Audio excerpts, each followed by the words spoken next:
Hello, everybody. Thank you for joining the Great Dynamics podcast. My name is Ahmed Hassan, and today with me, as I say always, is a very interesting guest, Drew Biemer. Drew has a very interesting background. Drew Biemer is a strategic management and communications professional with 2 decades of experience in governmental, public, and civil affairs. He's the current administrator of the Site Evaluation Committee, agency director for energy facility siting, permitting, investigation, enforcement of compliance in the U.S. state of New Hampshire. Areas of oversight include utility scale generation, transmission, storage, resource extraction and refinement. His political experience includes campaign management and legislative staffing at the local, state, and federal level, including members of Congress, governors, and presidential candidates. It's going to be some interesting stuff to talk about. He's also a frequent panelist and moderator at energy conferences in the US and Africa.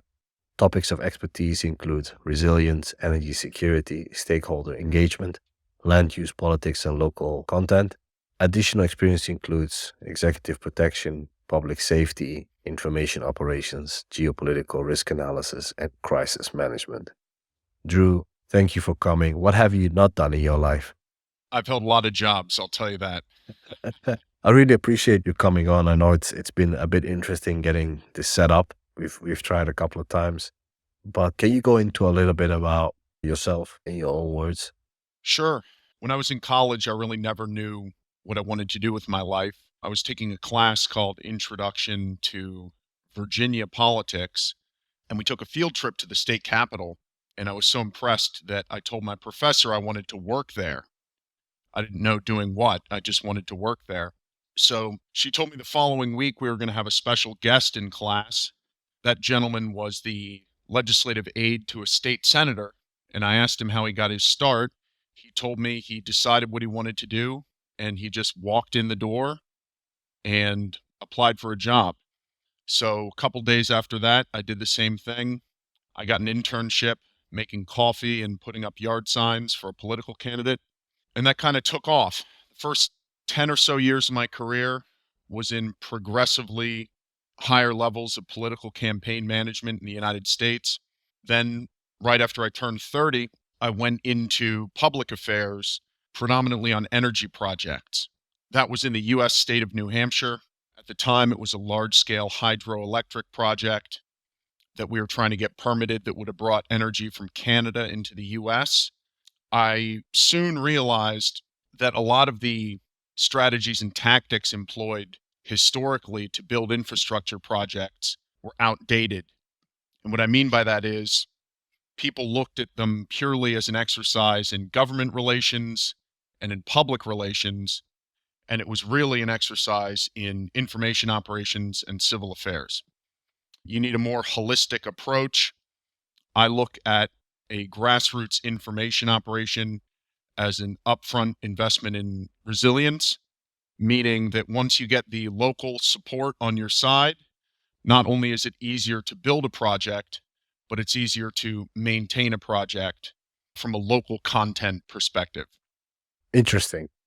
So, what I'm very interested, because this is something we've talked about, is the concept of how these big projects, mainly in energy, Green New Deal, how they, in your opinion, are largely information operations. And first of all, is there anything wrong with it? And is that a good thing?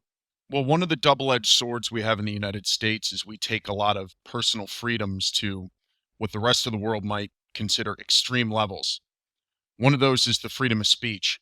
Anyone can start a nonprofit organization in the United States, take money from anyone they want, and then say anything they want, and it's all covered under free speech. So where the rubber hits the road on energy projects is you propose a project, and almost immediately there will be a grassroots insurgency that will crop up.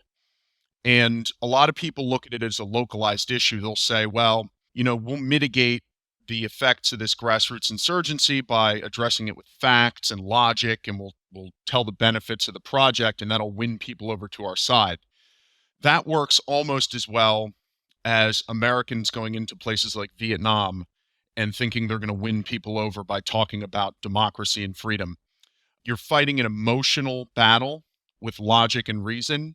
And what you need to appreciate is that 9 times out of 10, that grassroots insurgency is a dark money campaign funded by whoever your opponent is. So it's typically going to be someone else in the energy industry. It's going to be who you would call like a near peer industry incumbent. A logical example to make is oftentimes another type of energy generation is competing for a percentage of the portfolio. So you could propose a nuclear project, and the competitor that funds your opposition could be natural gas or something similar. It could be large scale hydro, because they look at you as a threat. And what they'll do is they'll make a cost analysis where they'll say, if your project comes online, it'll cost us millions of dollars a month or millions of dollars a year. So sometimes they want to kill you, but other times they just want to bog you down forever. I was involved in a project that probably should have taken 2 or 3 years to get permitted. It took 10 or 12 years. And then at the end of the day, it didn't get permitted. So the competitors in that scenario were successful in tying down a competitor in a very high burn rate operation that ultimately ended in their failure. So one of the things also in the United States that makes it very difficult to cite infrastructure is public affairs component is one part, but the other component is that in a country that values individual property rights to the extent that we do, it's very hard to acquire the land necessary to build any of these projects, particularly linear land projects. So a transmission line is a lot harder because you need to connect point A with point B. So literally one single landowner holding out can torpedo an entire project. So one of the things that your competitors will do is they'll bring force concentration on a choke point. That choke point could be a town, it could be a single property owner, and they will convince that person through, either persuasion or coercion to hold out. And if that person holds out, they block the entire project. Utility companies in the United States are not owned by the government. We have less central planning than a lot of European countries. They can't just draw a line on a map and then build a project. So one of the things that I will mention to my friends over in Africa, that is the silver lining of the energy poverty cloud, if you will, is when you're starting from zero or you're starting from a lower place, you have an opportunity to actually make a coherent plan. And in the United States, there's never been a coherent plan because we have 50 states with 50 different energy strategies, and they've kind of been cobbled together over time, and it presents a lot of liabilities. So the information operations side, I'm not just talking about getting a project approved, getting public support, getting it cited. I'm also talking about foreign influence, be it either cyber warfare or disinformation campaigns, can really play games with energy security in the United States. And it's troubling, to say the least. That's something I'm very interested in. So let's unpack that for a second. I know that nation state actors are using cyber as a tool to either probe or actually attack energy infrastructure in the US. From a perspective of energy security or competition, what is the motive and how does that look? The motive, if you're looking at US and Western adversaries, is they are trying to get the United States to pull out of the international fossil fuel game.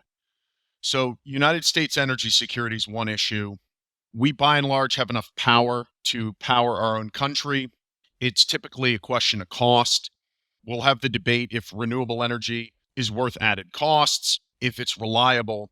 But what they're trying to do is they're trying to shift the debate. And a lot of the debate surrounding climate change it's definitely warranted, because if you're a wealthier country like the United States, you definitely should look at investing in new technologies. But what they're trying to do is they're trying to get the United States out of the oil and gas export game. So a lot of the climate change narrative that you see in the United States is the product of a disinformation campaign by people like Russia and China. And the end goal here is to get the rest of the world dependent on them for their energy supply. So what they want to see happen is they want to see a country like South Africa, who's experiencing extreme load shedding right now, come to the United States and say, we need investment, we need foreign aid, we need to help build out our energy infrastructure. And then the United States will go to them and say, we'll only help you if you're willing to build renewable energy. So they, in turn, will go to the country that is willing to help them the most. And places like Russia are very eager to fill the void. You've seen the same thing in Europe. I saw this coming from pretty far away, that if Western Europe was going to be dependent on Russian natural gas for power generation, then you had Russia holding a pretty strong geopolitical tool and weapon over your head. And what they're trying to do is they're trying to get a little bit of the same dynamic out of the United States, because if the United States stops importing natural gas to other countries, somebody's going to fill that void. So you have, to circle back on your question, you have people certainly launching cyber attacks at the United States. Cyber attacks are not my area of expertise. I am more in the disinformation side of information warfare. They are trying to shape the debate, because what they want to do is they want the United States to basically cede hegemony in the developing world. That's a strong point. You mentioned South Africa. We had interesting conversations about that because South African government was, I believe, by the US ambassador, accused of supporting Russia with weapons or weapons supplies in their fight against Ukraine. You touched on a point where the Russians were more willing to deal with South Africa on their terms. Can you first of all explain? I think some people that are listening to this podcast, they would not know what load shedding is. If you lived anywhere in the global south, you will know what it is. But can you first explain what load shedding means? And then secondly, go into South Africa as a case study of how we got where we are today. Sure, load shedding in simplest terms is not having enough power for your people. So in South Africa, it manifests itself in rolling blackouts that are basically on a published schedule. I was in South Africa a couple of years ago for an energy conference, and the first day of the energy conference, the lights went out in the hotel. And this was in a nice hotel in a very touristy part of Cape Town. The reason they got there is South Africa was predominantly using coal for energy. They can produce most of their own coal, and then they would burn it locally for power generation. The United States and the West, through things like ESG penalties and withholding foreign aid, pushed South Africa into closing a lot of their coal plants. When that happened, they didn't really have a plan for how they were going to replace that power. The United States, of course, went in there and said, if you replace it with windmills and solar panels, we'll help you out. To put this in perspective, and I'll use this example quite frequently, a medium-sized coal power plant generates about 500 megawatts of power. In order to replicate that with renewables, you would need between 400 and 500 wind turbines, or you'd need about 3,500 acres of solar panels. So as far as the footprint goes, you need a lot more geographical space to site renewables. They're also intermittent power, meaning they're not on all the time. So load shedding is the inability to produce enough power to meet your need. What ended up happening with South Africa was, when they got the cold shoulder from the United States, they went to the country that was actually going to help them address their concerns and needs. And I would say that by and large, the United States is very poor at addressing other nations' concerns and needs, because we'll go in there and we'll impose our own sort of set of beliefs and sensibilities on them. Africa as a continent is about 3% of the global carbon footprint. They have about 600 million people without power. So that's 2 United States of people with the equivalent of a light bulb and a car battery.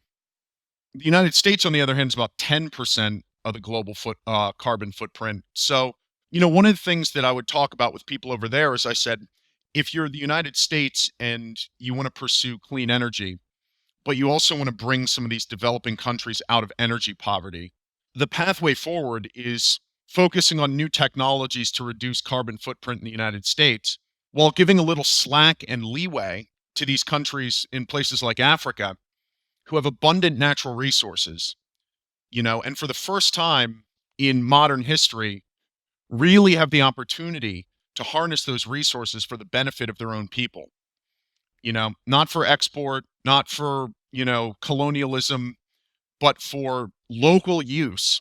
And the other thing with harnessing your own resources with things like natural gas is you also get to employ your own labor to do it. They create jobs, you control the entire supply chain, and then at the end of the day, you have electricity. And pretty much all other poverty stems from energy poverty. Because if you don't have power, you don't have lights in medical clinics, you're not going to be able to cite industry there. And, the United States appears to be fine with maintaining that sort of status quo.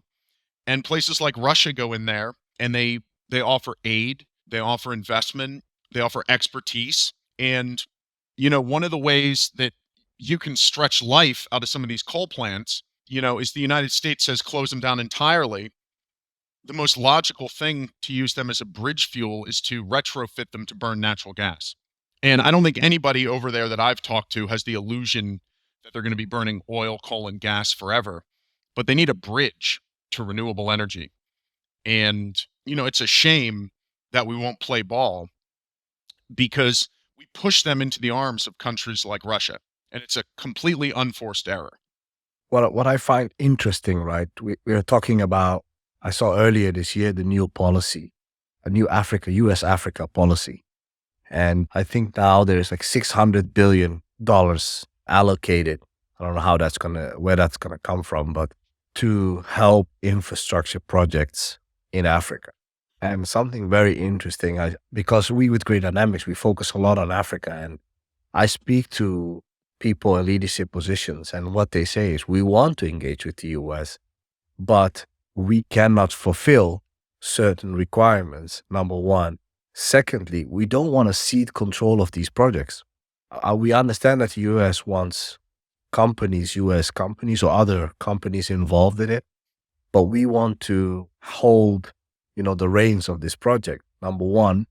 And secondly, we do not want to change our values or our beliefs, as you mentioned. Something I'm hearing a lot, because I'm not that familiar with US politics, but if you're in security or in geopolitics, you have to be somewhat familiar with US policy because it dictates a lot what happens in the world. But can you go into a bit more on what ESG is and how that's impacting businesses in the US as well as US policy abroad? I think ESG originally came from a pretty good place. You wanted companies to be good stewards of the community and the environment. If you're an energy company, you wanted to offer, what I would call free market incentives to self-police, adhere to stricter environmental standards, be a good community partner.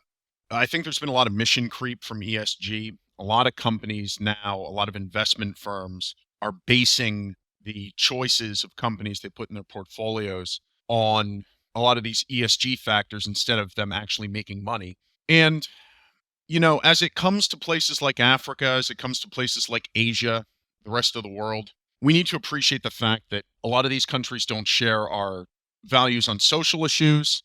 They have different cultural norms than we do.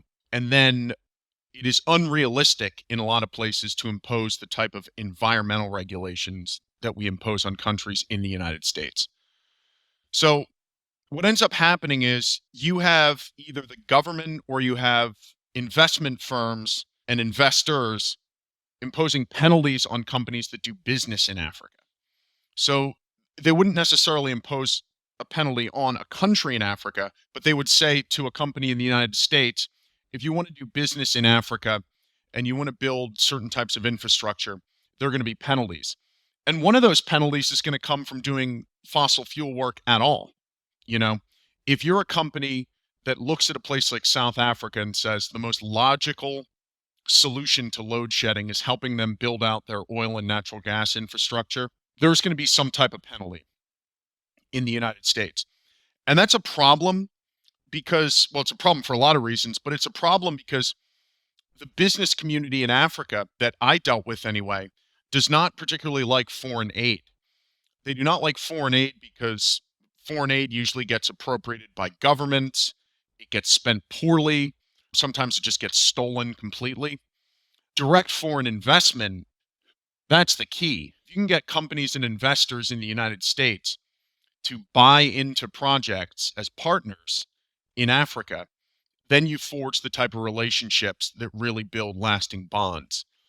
So that is a huge roadblock to being able to help. You look at the Chinese, for instance, they will either build the infrastructure themselves and import all their own labor to do it, or what they'll do is they'll give you a predatory loan that they know you'll never be able to pay back, and then they'll repossess the infrastructure. So, they don't like either of those options. What they like is as far as I can tell, I don't like to just take broad strokes here, but the folks that I've been dealing with closely in sub-Saharan Africa are looking for direct foreign investment, and they're not getting it from the United States because companies are afraid to go over there and do business.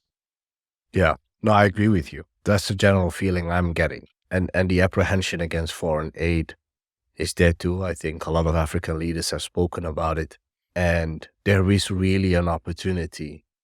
I think the EU is doing a similar type of projects whereby they're securitizing the investments in infrastructure. So I think it's 600 million in a form of a bond, 600 million euro or 600 billion fund where companies can engage with projects in sub-Saharan or in Africa in general. But I find it interesting that these decisions it seems that these decisions are eroding the U.S. standing and security abroad, where the Chinese are, using this as a perfect way in, and they are years and years ahead of anything the West is doing, not just the U.S. but also the EU and others. So, what is the way forward? Like, how does the U.S. I say we, I'm not American, but how does the U.S. and the West at all move forward? And is there a way to move forward with things like ESG, limiting what you can do? Man, that's a good question. There is a way forward. It starts with listening to the concerns of the locals in the countries that we want to do business with. And you could look at this as, an issue of national security, because a lot of the things like rare earth minerals are sourced from places in developing economies, particularly in Africa, particularly in places like the Congo. And, one of the things that's going to be a major choke point moving forward is if we want to develop renewable energy infrastructure in the United States, if that's our goal, we need to control that green energy supply chain. And we're not doing that right now. And, one of the things that we are going to need to do is we're going to need to reconcile the fact that all of our trading partners are not going to share our same values. And presently, we seem unwilling to do that. And, our near peer adversaries in the world are much better at playing that game than we are. I mean, that's pretty much what it comes down to. Yeah. I think the reason why I wanted to have you on the podcast is because I think this is a very underreported issue. And it has so much impact on things like security, not just local security, global security, and how these countries are trying to move forward. And I think this moniker of, this leadership is governance is bad because there's corruption. And as you said before, corruption enables one side or the other of an issue. And that is either getting the support that they need from a leadership or not. And a good example, you were talking about Russia, a good example, and I hope people that know more about this topic than I do, forgive me for saying this, but from our research and from how I look at this, places like Mali and the Sahel, but for now Mali has Wagner, a Russian PMC. And I think most people listening to this podcast, we've talked about Wagner a lot, and they seem to be popping up everywhere. But the reason why Wagner is there is because Wagner was okay with delivering airframes, heavy weapons that the West wasn't. So when the Mali government said, well, we need attack helicopter or attack gunships and we need aircraft, so we will do the aircraft, you just tell us where we need to strike.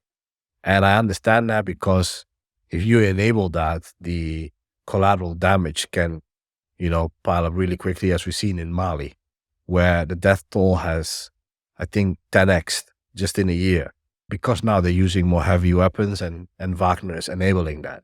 How do you, as the West, and in particular the US, combat these type of things if I think you're forgetting the point, and I'm not meaning you. I think a lot of people, even people in power, are forgetting the point that they're infantilizing Africans and forgetting that these people have real issues, and how you're going to engage with them if you're not going to entrust them with the tools to defend themselves and to build their countries.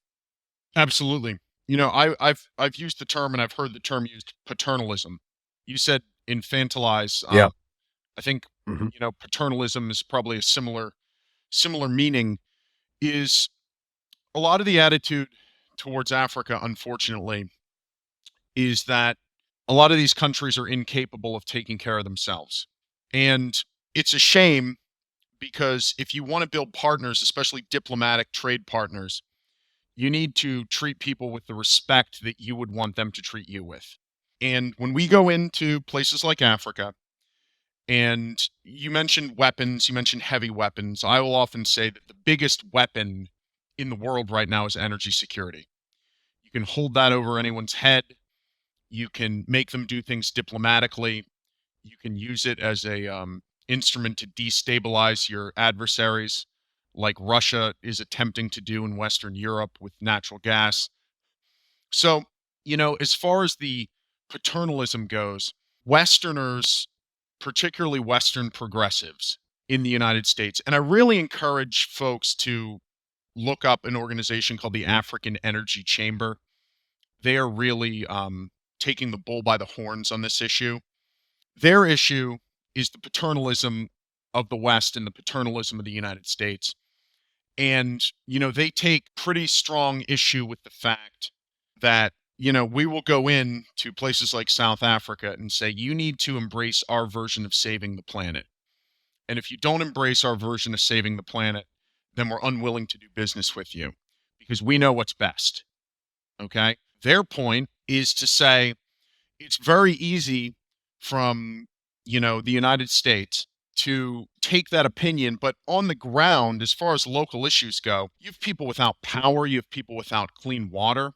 You have to give people the ability to control their own destiny. And one of the things I would like to see from a sort of a pan-African perspective here is whether it's rare earth minerals, certainly, or energy, natural gas, is them bonding together and creating almost like an OPEC for Africa. Because one of the things that you see is you see a lot of countries trying to undercut each other on things like environmental regulations. A lot of these places know that if they say to the United States, okay, we're going to try to adhere to the same environmental and labor regulations that you do, a neighbor of theirs is going to say, well, we're not. Okay, so we're going to undercut you on cost. And this is one of those instances where organizations like the African Energy Chamber that held the conference I went to a couple of years ago come into play, is they're trying to bring everybody on the same page and work together as one cohesive unit, because as long as African nations are competing with each other, probably nobody's going to win. So the paternalism's real. It's alarming. Some people have referred to it as neo-colonial, basically meaning that you're not respecting local cultures, you're not respecting local countries, and you're also not enabling them to utilize their own resources for their own benefit. And one of the things that a lot of my friends in the oil and gas industry in Africa were very quick to point out is that the same people who shamed them and penalized them into closing down their coal plants, and the same people who refused to invest in natural gas infrastructure, came crying to Africa to ramp up natural gas exports when the war in Ukraine began. So, there's a lot of hypocrisy. And, if you want to do business with people, if you want to trade with people, you need to treat them with respect and you need to treat them as an equal partner. So you mentioned green infrastructure, and rare earth minerals. I saw a statement maybe 1.5 months ago that there's probably not enough lithium. There's highly likely not enough lithium on Earth to meet EV needs, right? So that I thought that was shocking, and not enough people are talking about that. Number two, I think that I sent something to you earlier about how energy companies in the US and elsewhere are telling EV manufacturers, mainly of the ones that want to build trucks, that the power grid cannot even handle the needs of EVs, electric vehicles. So how is this path viable, first of all? And a little maybe cheeky second one question that I wanted to connect to that. What is the apprehension of nuclear power? Oh man. I mean, as far as nuclear power goes, we've had the answer to the energy security question for what, 50, 60 years at this point in Yeah. time? The apprehension is nobody's willing to site a nuclear power plant near where they live. And if you look at the history of nuclear power, it has not been as alarming as people make it. You had obviously a major meltdown in Chernobyl that was due mostly to incompetence. You had one in Japan that was due to an earthquake. Okay. And then you had one in the United States at 3 Mile Island. That's about it. Okay.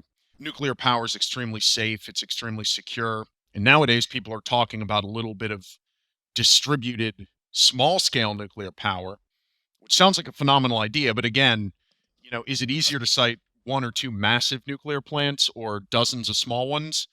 I would say it's probably harder to cite dozens of small ones, to be honest with you.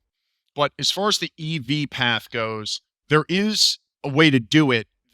The problem is, I don't really have any faith in our ability to do it in the United States because, you have a couple things. First of all, the rare earth mineral supply chain, and I don't know if there's enough lithium or cobalt to supply that long term. What I do know is we haven't fully figured out what it's going to do to the power grid. There are estimates that it could increase the energy demand by 20%. That would be alarming. That wouldn't only be an alarming figure because I don't think we will be able to site that much energy, but the transmission and distribution infrastructure also, I don't think, can handle that much load. So you have the issue of, can we make enough power? And then you have an issue of, can we deliver enough power to people to actually plug in their electric vehicles? It's a good question. Absent any coherent energy strategy, I don't really have a lot of faith in our ability to tackle that problem. The other issue is things like battery disposal. How are we going to dispose of all these batteries? The components are extremely hard to recycle. The rare earth minerals are cited or sourced rather in sometimes near slave conditions, with forced labor. And the other issue is that this is something I deal with locally here because I'm on a public safety board in my city, is the fire department has very, very strong concerns about what happens to these things when there's a fire. Solar panels on your roof make putting out fires very difficult. All of these things, when they burn, they're not easy to put out. You need special chemicals to put out a electric vehicle fire. Mostly, the issue we're going to have to deal with is how this impacts demand and when it impacts demand. And by when, I mean what time of day. If it's a time of day when people aren't using a lot of power anyway, it might not be as big as people think. And what I mean by that is, if everybody plugs their car in at night when they get home, it would be better than if everybody plugged their car in the middle of the day. Because the middle of the day, in the summers anyways, when it's the hottest, people are running air conditioning. One of the positives of electric vehicles that I think a lot of people are considering is the battery technology could get to the point where your car could actually be an energy storage unit for your home. So if you had something like solar panels on your roof and an electric vehicle in your garage, you could be net metering energy into your vehicle battery during the day. And then at night, you could be powering your television off of your Tesla battery. So that's pretty cool. But I think we have a lot of concerns. One of the things that I brought up to you offline is, what happens in the United States or anywhere if you have electric vehicles and then you lose power for 1 or 2 weeks. And that's not totally uncommon up here. I mean, we have winters where you'll get 2 or 3 feet of snow at a time. We have ice storms. The longest I've lost power is 1 week, which in the grand scheme of things is not super long. But if you have an electric vehicle that you can't plug into the grid, how are you getting to the grocery store? How are emergency vehicles picking people up to take them to the hospital? These are all really good questions.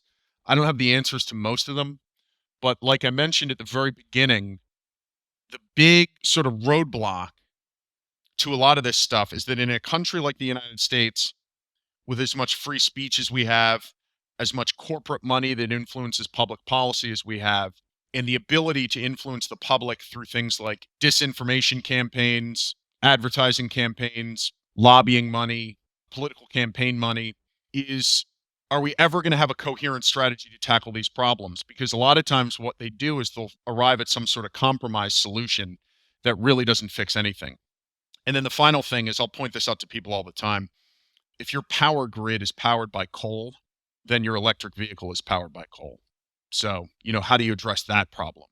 That's a great point, actually. And making the energy footprint of making an electric vehicle Is massive. is also not to, so that's a very interesting point. I think a lot of people rather not talk about it because it's difficult to answer.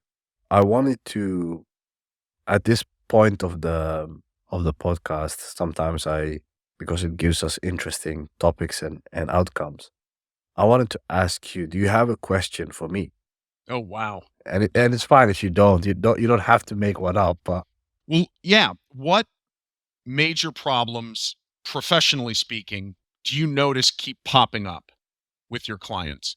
The reason I ask that is, I've worked in energy for a while now, and I've worked in, information campaigns for a while now. And during the pandemic, it really opened up my world because I could attend energy conferences anywhere in the world now from my basement. And you could be anywhere. You could be at a conference in Dubai, Singapore, Hong Kong, Brazil. They were all talking about Africa. They were all talking about African energy poverty. So it was very apparent to me that all roads, as far as energy policy go, were literally pointing towards Africa, towards finding solutions. So is there any issue that you're working on with your clients that seems to keep popping up no matter where you go? it's a great question. I think there's a number of them, but I think the one that's cited most, and that's something that we do well, is generally a lack of understanding of the complexity of different African countries, and also I hear often people, even very educated people, see Africa as a monolith, or sub-Saharan Africa as a monolith. Like every country is the same. So that's a big problem. Demystifying that's one. Another one, I can tell you what keeps popping up and what they're interested in is political risk, right? So how is a government change, a government policy going to impact us doing business there? For example, there is a huge infrastructure project planned and starting up in Uganda, the pipeline from Uganda through Tanzania all the way to the coast, an oil pipeline. That is getting a lot of resistance locally from farmers, concerned citizens. But, and as you said on information operations, that there is, plenty of actors that are interested in disrupting that. Imagine you invest in that project, directly, indirectly, and then Uganda decides to take a new law banning LGBTQ marriage and just expression of any of that, and punishing that severely. If you look through a lens of, ethical consideration, political risk, and ESG, that's a huge problem. Because beforehand, if there was like a pollution locally or there was a breach of a pipeline, this is harsh to say, but a lot of the people in the West don't care about that, right? But these are issues. So Shell's pipelines bursting and polluting massive pieces of land in Nigeria doesn't really get any play on TV in the West, right? But Uganda adopting an anti-LGBTQ bill gets a lot of attention. So how are you going to make and this is an example, a case study of how would a client deal with that? Not locally. How would a client deal with that at home? Hey, how are you guys investing in this country or in this project? And they have these barbaric laws, as to what you're pointing to earlier in the conversation. So I think these are considerations that are very tough. Like, how are you doing business with dictators or autocrats, right? The hypocrisy, So I think these are, the hypocrisy comes down to money. You know, yeah, that's what it comes down mhm, to is, people like myself point this out in the United States all the time is you have a sports league, for instance, in the United States that may decide to wade into social issues, LGBTQ issues, social justice issues, which is fine. Okay. And they will impose penalties on domestic companies that do not share their values, but they'll continue to do business in China. They'll continue to do business in places in the yeah, world where basketball shoes are manufactured with slave labor, right? mhm, With countries that steal people's intellectual property.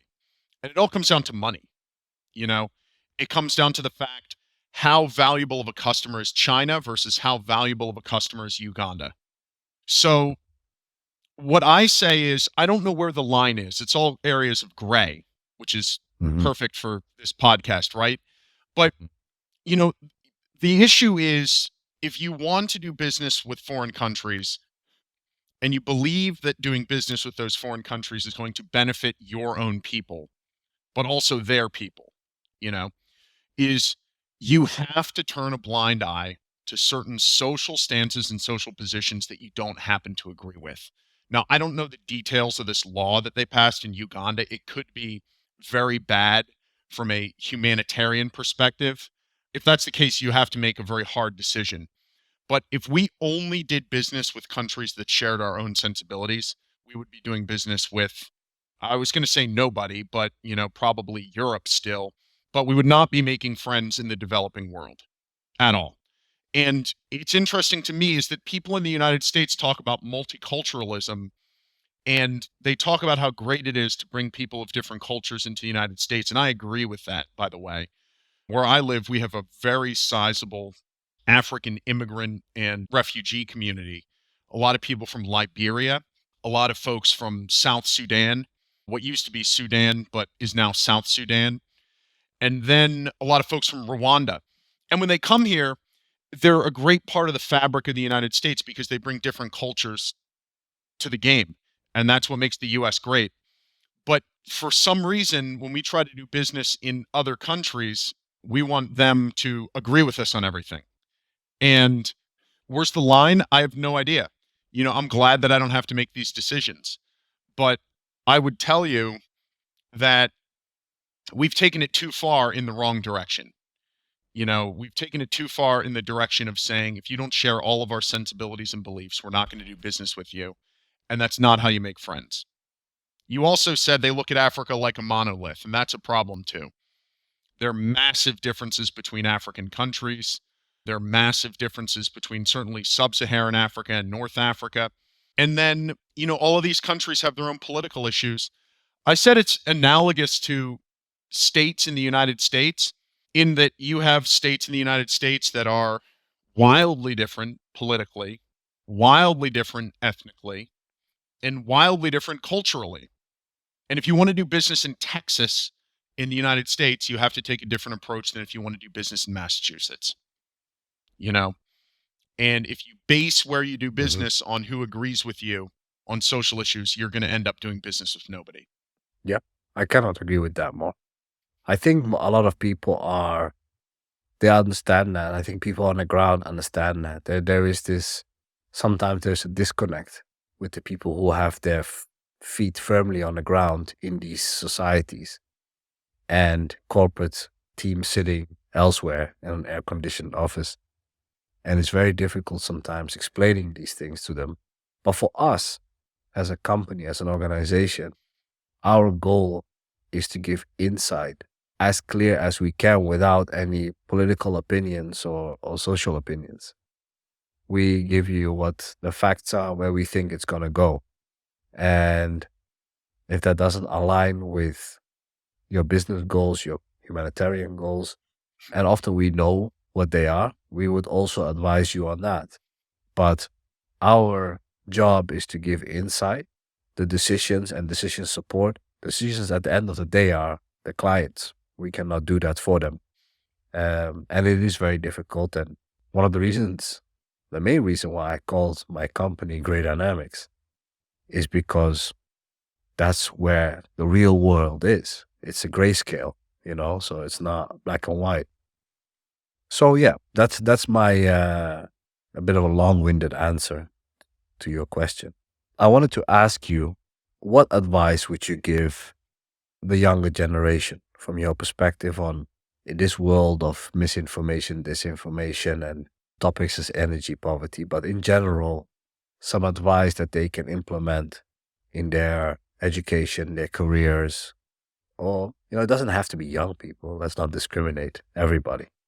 I would say you need to question where your information's coming from. Question who's making money by putting information into the bloodstream. That's for sure. And like I mentioned earlier, in the US, it's extremely easy to run misinformation campaigns. The other thing that I will point out to people, and this is one of my favorite sayings, is that myths do not contradict facts. Myths complement facts. And what that means is if I just lied, and I was quite obviously lying to you, you wouldn't believe me, most likely. If there's an underlying truth to the lie, or I'm using it to either exaggerate or catastrophize the situation through causing alarm or hitting you on an emotional level, that's going to be a very effective information operation. So question everything, always ask the question, who's making money? And then just do a lot of research. And research is a difficult thing because with all the information we have at our fingertips, you also have a lot more bad information. Yeah. What I would ask people to do is, if they're elected officials in the United States anyways, don't let them get off the hook with platitudes and talking points like climate action now, or drill baby drill, or net zero by 2035. Ask them very specific questions. And the very specific question I ask people is, I say, what type of energy generation would you be willing to site within 10 miles of your home? And ask them to be specific. Because everybody has a plan until you try to build something in their own backyard. The biggest opponents to clean energy development in the United States are the people who ostensibly like clean energy development the most. You've got a lot of wealthy progressives who talk about climate change, who go to climate change conferences, who have yard signs that say climate action. And then you try to build a wind farm or a solar array near their house, and they're going to have a problem with it. So force your leaders to be specific. It's probably the most pressing issue of our lifetime. And we keep kicking the can down the road, and eventually we're going to pay for it unless we take corrective action. Yeah. It's a great points you made there. And to just close off the podcast on a less dark tone with some lightheartedness, any cultural recommendations you can give? What are you watching? What are you listening to? Anything that you can recommend? Yeah, for people who like your podcast, I would recommend they check out a podcast called Everyday Espionage with Andrew Bustamante. They're very short episodes, 20, 30 minutes. He offers actionable advice on how to improve different facets of your life from the perspective of a CIA agent. One of the things that he mentions that really struck home with me is whether you're talking about business development, sales, or you're talking about clandestine operations overseas, is he says you need to line up an advocate.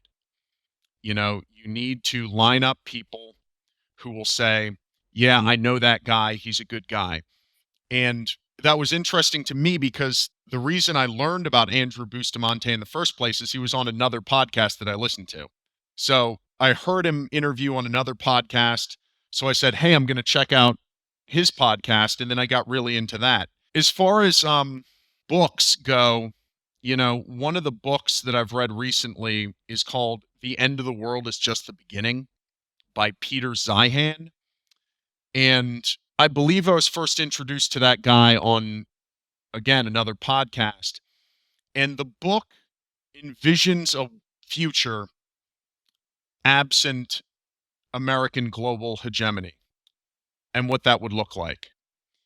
And it's a very interesting read. I would recommend it to anybody, especially people who find your content interesting. And then as far as lighthearted culture goes, there's a phenomenal show that I just finished watching called SAS Rogue Heroes. And it's about the beginnings of the Special Air Service of England during World War II. And it's awesome. People don't know this, but I ask these questions mainly for myself because I have so much free time. No, but yeah, I've gotten some great recommendations, some serious ones, some lighthearted ones. I think one of the lighthearted ones was the episode with Jason. I think it's the very first episode I've done, and he mentioned The Old Man. Have you seen that show? The Old Man? I have not, no. Yeah, it's fantastic. If you like espionage and like thrillers, it's really good. It's with Jeff Bridges. Okay. And yeah, it's a fantastic show. I think that one of, like, when it comes to like entertainment stuff, I think that was probably one of the best recommendations. And the other one that I think people kept bringing up on the podcast, and I decided to watch it, was the Star Wars show. Yeah. If you like espionage and, again, intelligence, counterintelligence, that's so well written, that show. It's so realistic. Even though it's a science fiction show, it's really good.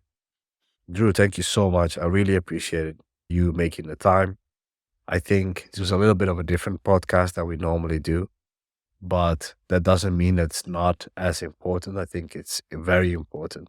After we spoke the first time, I was like, we need to talk about these topics. They influence a lot of the research that we do and the actors that we work with, or sometimes even against. So I think in that regard, it was really good to have this conversation, and I really appreciate it. I know it's very early for you right now, and for everybody else, if you made it this far. I know a lot of people, because I see the numbers, so I know how many people are listening to this podcast. Guys, if you appreciate this podcast, then rate us and give us feedback, because I don't really get it that much.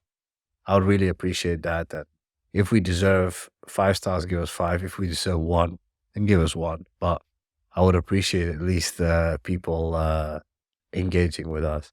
If you're used to getting 5 stars and this time you get 1, then you know it wasn't you. It was. No.